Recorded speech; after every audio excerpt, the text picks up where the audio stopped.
सिद्ध होगी, एक आनंदता सिद्ध होगी। लक्ष्मण जी को भेजा कि पहले तुम मांगो। लक्ष्मण जी गए, भैया राम के चरणों को प्रणाम किया। कौशल्या जी ने कहा हमारे यहाँ की रीति है, जब राम जी राजा बने हैं अवध के सिंहासन पर जो बैठेगा उससे जो मांगोगे वो देगा। लक्ष्मण जी ने मांगा कि मुझे भैया राम के चरणारविंद की सेवा चाहिए। राम जी ने सेवा दे दी। भरत जी से कहा आप मांग लो। भरत जी ने राम जी के चरणों की सेवा मांगी, उनको भी सेवा दे दी। शत्रुघ्न से कहा गया कि तुम मांग लो, तो शत्रुघ्न जी ने भरत जी के चरणों की सेवा मांगी तो उनको दे दी। उर्मिला आई, उन्होंने अवध के सेवा मांगी, सेवा दे दी। मांडवी आई, उसने अपने पति के चरणों की सेवा मांगी, वो दे दी। शत्रुघ्न जी की धर्म पत्नी शुद्ध कीर्ति है,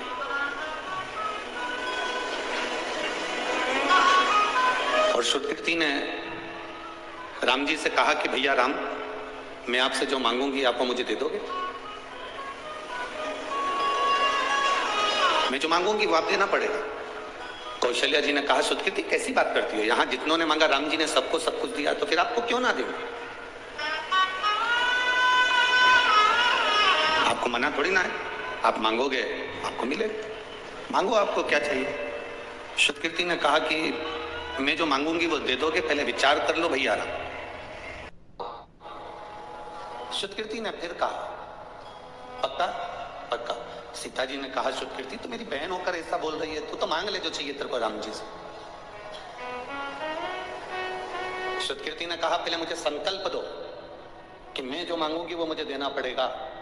सीता जी कहती हैं ऐसी बात कर रही हो तुम तो कि संकल्प दो। कैकेयी को थोड़ा सा भय होने लगा। कैकेयी को लगा कि मैंने 14 वर्ष का वनवास राम जी को दिया था, कहीं ये शुद्ध कीर्ति वापिस राम जी को वनवास ना दे दो। उसे भय हो रहा, उसको भय उत्पन्न हो रहा।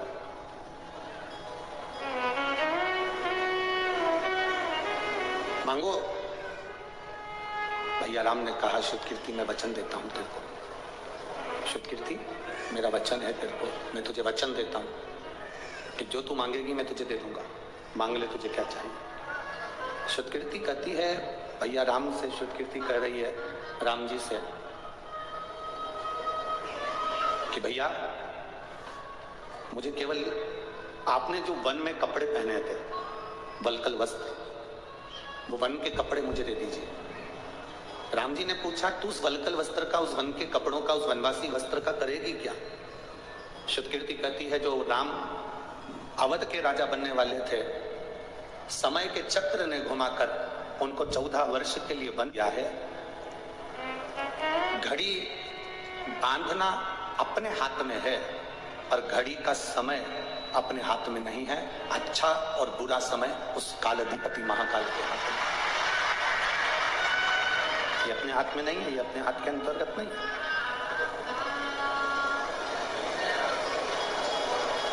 घड़ी बांधना अपने हाथ में हो सकता है, पर समय अपने हाथ में नहीं हो सकता। घड़ी देखना अपने हाथ में है, पर समय देखना अपने हाथ में नहीं हो सकता।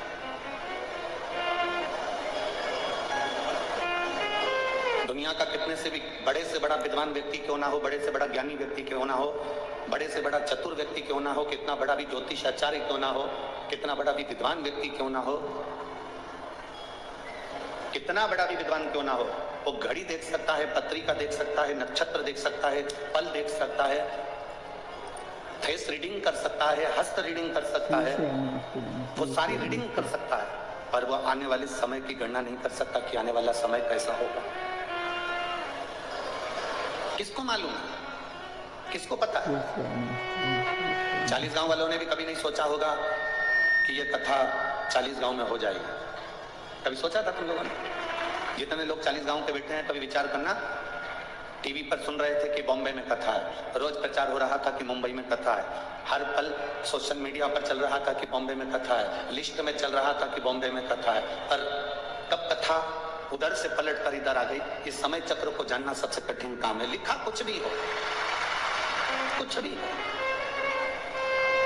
सुकृति जी कह रही हैं कि भैया बस मेरी एक अभिलाषा है, एक मन की तमन्ना है कि आप जो वलकल वस्त्र पहने थे, आपने जो वलकल वस्त्र धारण करे थे, आपने जो वस्त्र पहने थे, वो वस्त्र आप मुझे दे दीजिए, क्योंकि समय का कोई भरोसा नहीं, समय का कोई ठिकाना नहीं है, समय का कोई भरोसा नहीं है कि कब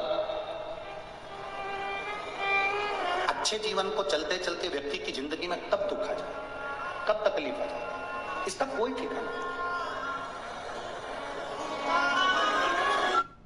श्री शिवाय नमस्तुभ्यम। हर हर महादेव। पूज्य प्रदीप मिश्रा जी ने कथा में बताया है कि समय कभी भी हमारे हाथ में नहीं होता है, ना ही कोई ऐसा ज्योतिषी है जो हमें भविष्य के बारे में बता दे।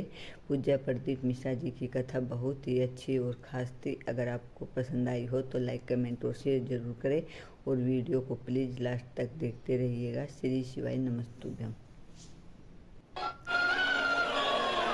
कई लोग कहते हैं गुरुजी हमारी जिंदगी में क्या दुख ही दुख है, हमारे जीवन में क्या तकलीफ है, हमारे जीवन में क्या कष्ट ही कष्ट है, हमारे जीवन में क्या परेशानी ही परेशानी है। हम उनसे कहते हैं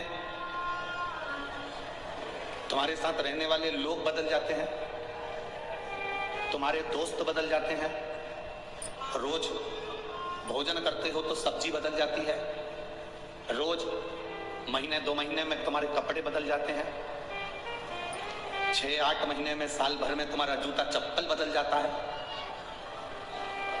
2-3 दिन में तुम्हारा फैशन बदल जाता है। बोलो सही है कि गलत है?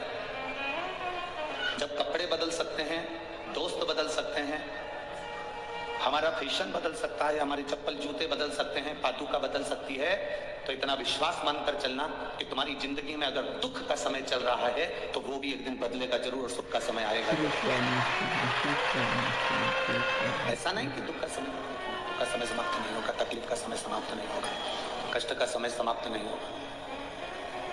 अच्छा समय आएगा और थोड़ा सा इंतजार हमको करना पड़ेगा। 500 वर्ष लगे संघर्ष करते करते करते करते 500 वर्ष हो गए, और संघर्ष करते करते जब 500 वर्ष हुए,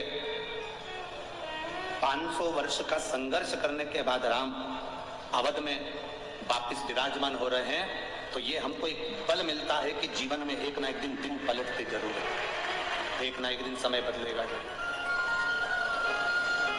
निश्चित है बदलेगा।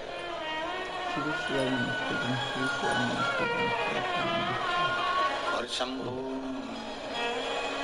शरणे मां रणीये दुख काटो दया करीने दर्शन। बड़ा मिठास नहीं आ रही है, गला पकड़ रहा है। शंभु शरणागो घड़ी रे दुख काटो दया करीने दर्शन। समय बदलता है और निश्चित है बदले। लोग कहते हैं गुरुजी शिव महापुराण क्या करती है? शिव महापुराण का कार्य क्या है?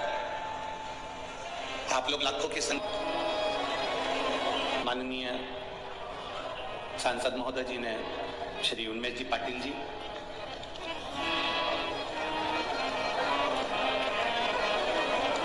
जितनी कथाएं हमने करी है, उन कथाओं में जलगांव में जो कथा हुई, उस कथा से भी बड़ा दुगना पंडाल यहाँ 40 गांव में लगाया, पर भक्तों का सैलाब, भक्तों का सैलाब है यहाँ बहुत। श्री शिवाय नमस्तुभ्यम। हर हर महादेव। पूज्य प्रदीप मिश्रा जी ने आज कथा में बहुत अच्छी बातें बताई हैं। आशा करती हूँ कि आप सभी को पूज्य प्रदीप मिश्रा जी की कथा बहुत ही पसंद आई होगी। उसके लिए प्लीज़ लाइक कमेंट और शेयर जरूर करिएगा। श्री शिवाय नमस्तुभ्यम। हर हर महादेव।